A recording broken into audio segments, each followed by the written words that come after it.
Alexander, I know you've had some big fights already, but main event, that sort of thing. But this being on this massive pay-per-view, 3 title fights, does it feel like a big fight for you? Absolutely. So excited for this fight and to get the opportunity to fight another former title challenger, the 3rd in a row. It's amazing. And fighting Thiago, it's a great opportunity to me to show the UFC that I'm coming for the title. Yeah. Was there any part of you, I know you would never wish anything bad on another fighter, but was there any part of you that thought, maybe I'll sneak in and fight Jan this week, something will happen to Adesanya, or maybe the card will get changed up? These times are crazy right now. Yes, of course. I had it in my mind, and my coaches told me also, with this COVID thing, maybe you're gonna step up, and I say, okay, perfect, I'm gonna do it, I'm gonna be ready for 5 rounds. I did a hell of a camp and ready to go. Did you spend any part of your training kind of getting ready for Jan, or no? Yeah, we did always. Sometimes we put an extra round. You never know. So, but then when I wrote on the interviews that the Glover was going to be the backup, then I told myself, okay, the chance is going to be very low to get a fight. Yeah. So you talk about former title challenger. A lot of people think he beat Jon Jones, but he has had 2 losses in a row now. So what do you make of him? Do you feel like he's still that same guy that almost beat Jon Jones? Yes. Santos came out with in the fight against Jones with 2 broken knees, I would say, and he did surgery on both of those, and he did a long layoff, and I know how does it feel because I had also 2 knee surgeries, and I know how long does it take to heal. Not only you can be the physical part can get it done really early, but the mental part gonna be long. And then the fight against Glover, you saw in that fight a little bit ring rust, but still dangerous. He dropped Glover 2 or 3 times, I don't know, and then Glover finished him.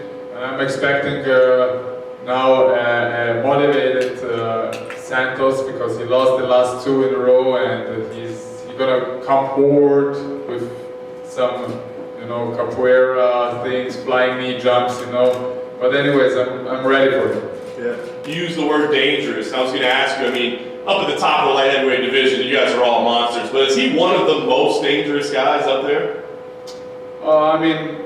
Everybody's dangerous. He has his strong sides, and he has also his weaknesses, like all of those guys has. We're gonna find out on Saturday. Yeah. And I wonder, do you feel like this is a moment? I know it's your career, but this feels like the light heavyweight division may be changing. You look at guys like you, Prohaska, and Goliath. Do you feel like this is kind of a moment where you're getting this switch, basically this new generation? Absolutely, the new era is coming, and we are those guys that you named and the other guys. They're like under 30 or 30. So I'm 29, and soon we are gonna take over, and one of those guys gonna fight for the title. Yeah. Last thing for me, you said the former title challenger 3 in a row. You win this fight. Do you feel like people need to be talking about you as for the title next? Absolutely, absolutely. I need to make a great performance on Saturday, and like I do always, I need to let the UFC know that I'm coming for the title, and I want it so bad. Do you think there's an advantage in fighting on the same card as the title fight because it puts you guys together in the eyes of the UFC? Absolutely. I think maybe the UFC put it in purpose. So, anyways, I win against Santos, and I'm gonna be like first row sitting and watching, pay attentionally, and yeah. It's a very good move from the UFC.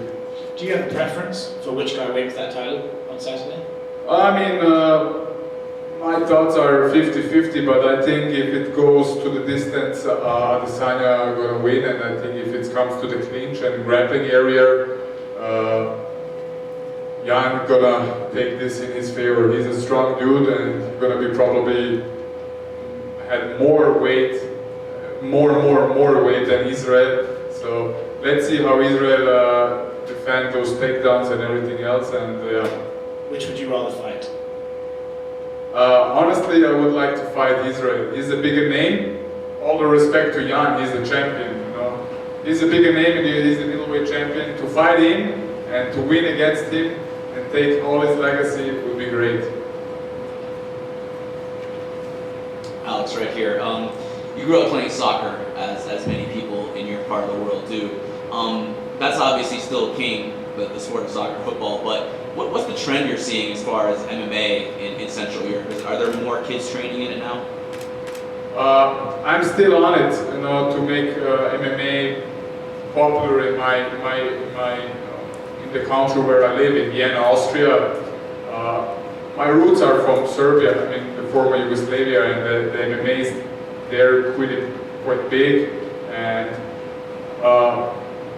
I think after this win and when I get a title, it's gonna be huge there, and I'm really working forward to make MMA great in Austria, and not only in Austria, in whole Europe, you know, like for example, Conor did to Ireland.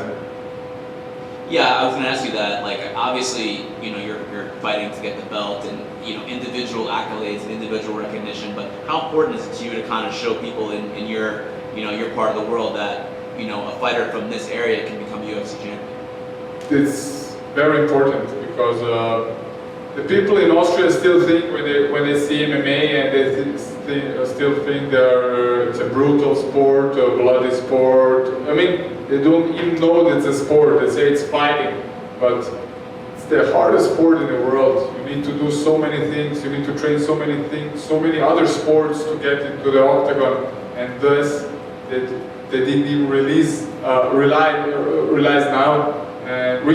Sorry, and I took this on my shoulders, and I want to make the sport big there. Nice, man. Aleksandar right here. We're hearing that Adesanya, he's talking about, you know, I could win the 205 title Saturday and then go up to heavyweight, maybe fight Steve Bear, John Jones. If that were to happen, what do you think should happen at 205? They should put an interim title as soon as possible then, because you cannot defend 3 titles in a row. You cannot you cannot defend middleweight, light heavyweight, and then going for the heavyweight. I mean, we are guys waiting, you know, for our shot, and this would be disrespectful for us. And for that interim title, you and Glover, or do you think it should be? Yes, of course. Yes. Thank you. Glover's actually weighing in on Friday to serve as the backup. Was that offered to you at all to serve as? Because he said he didn't want to fight. He only wants to fight for the title. Yeah, no, never. I saw it on the media that Glover is going to be a backup fighter. Before that, like I said, I was still hoping something has happened. I'm going to step in, but then I saw this, and yeah, it's a good move from the UFC, and all hats off of Glover. He deserved the title shot. He's the #1 contender, you know. But after I beat Santos on Saturday in spectacular form, the UFC need to give an eye on me.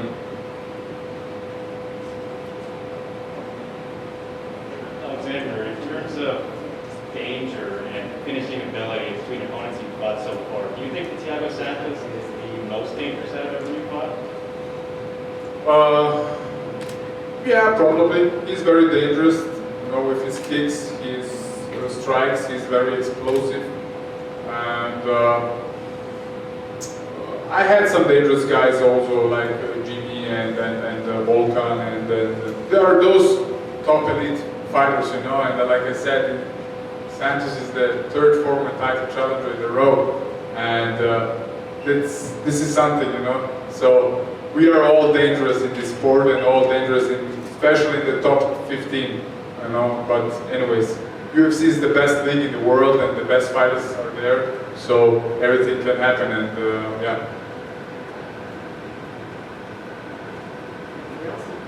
Okay. Thank you, bye.